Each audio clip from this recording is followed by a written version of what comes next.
नमस्ते बिहार, मैं हूं आनंद बिहारी और आप देख रहे हैं न्यूज ऑफ बिहार। तो चलिए शुरू करते हैं आज की बड़ी और तमाम वायरल खबरें। बिहार सरकार ने सभी राशन कार्ड धारकों को 28 फरवरी 2026 तक ई-केवाईसी पूरा करने का आदेश दिया है। अगर समय पर ई-केवाईसी नहीं हुआ तो राशन कार्ड रद्द हो सकता है या लाभ रोका जा सकता है। घर बैठे मोबाइल ऐप से फेशियल ई-केवाईसी की प्रक्रिया पूरा कर सकते हैं। यह नियम सरकारी लाभ योजनाओं को सही लोग तक पहुंचाने के लिए तथा गलत अधूरी पहचान वाले राशन कार्ड को हटाने का प्रयास है।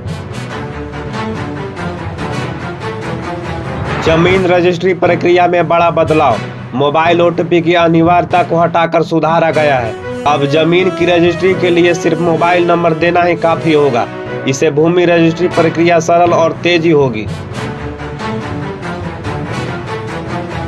बिहार में अश्लील गानों पर रोक। बिहार पुलिस ने कहा है कि गंदी और दोहरे अर्थ वाले गानों को रोकने के लिए कड़ी कार्रवाई की जाएगी। इसे लेकर विधानसभा में भी चर्चा हुई है। इसमें कहा गया है कि ऐसी सामग्री से सामाजिक माहौल पर नकारात्मक प्रभाव पड़ता है। यह कदम सामाजिक संस्कृति और सार्वजनिक सुरक्षा से जुड़ा हुआ है।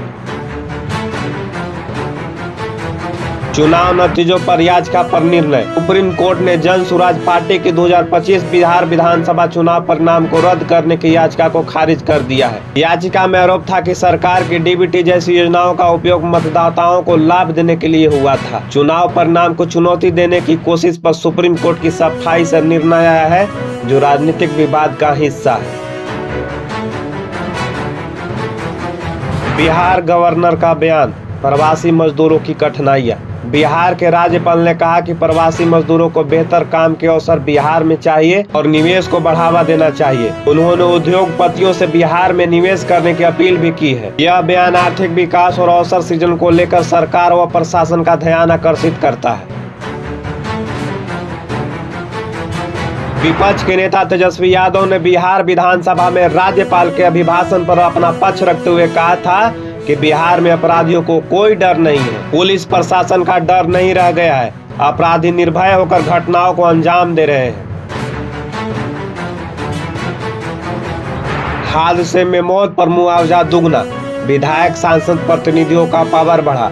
नीतीश कैबिनेट में 17 एजेंडों पर मुहर लगा। शुक्रवार को सीएम नीतीश कुमार के नेतृत्व में कैबिनेट की बैठक में 17 एजेंडों पर मुहर लगाई गई है। राज्य सरकार अब हादसे में मरने वाले के आश्रितों को पहले से दोगुना मुआवजा देगी।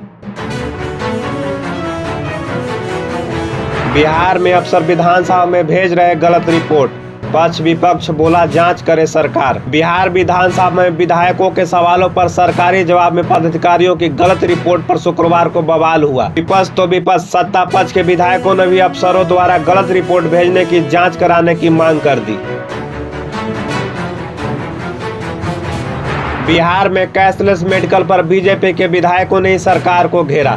सम्राट चौधरी बोले हम तैयार हैं। बिहार में विधायकों को कैशलेस मेडिकल की सुविधा पर विधानसभा में नीतीश कुमार की सरकार को भाजपा के विधायकों ने ही घेर लिया। सम्राट चौधरी ने मौजूद व्यवस्था पर बचाव किया, लेकिन कहा कि सबकी सहमति हो तो सरकार कैशलेस के लिए तैयार है। 2 लाख का इनामी शूटर प्रिंस का एनकाउंटर, साथी गिरफ्तार। पुलिस मर्डर समेत 28 कांडों का आरोपी। वैशाली में एसटीएफ में कुख्यात शूटर प्रिंस का एनकाउंटर कर दिया गया। उसके एक साथी को गोली लगी है। 55 किलो सोना लूट समेत 28 कांडों में उनके खिलाफ विभिन्न थानों में केस दर्ज है।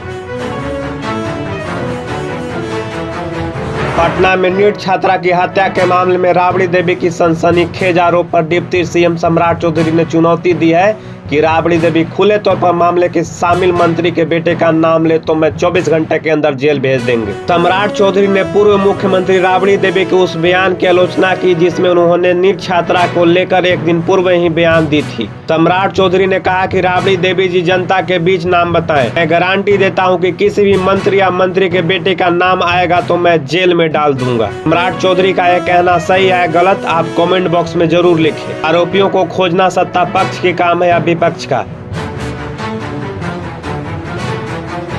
पटना में निगरानी की बड़ी कार्रवाई, 5 लाख घूस लेते सहायक निदेशक गिरफ्तार, 10 लाख की डील थी। विजिलेंस ब्यूरो की ट्रैप टीम के सहायक निदेशक परमजय सिंह को उस वक्त रंगे हाथों गिरफ्तार किया जब वे नियोजन भवन परिसर में अपनी कार के भीतर रिश्वत के रूप में इतनी बड़ी रकम ले रहे थे। हालांकि गिरफ्तार पदाधिकारी ने उसे साजिश करार दिया है।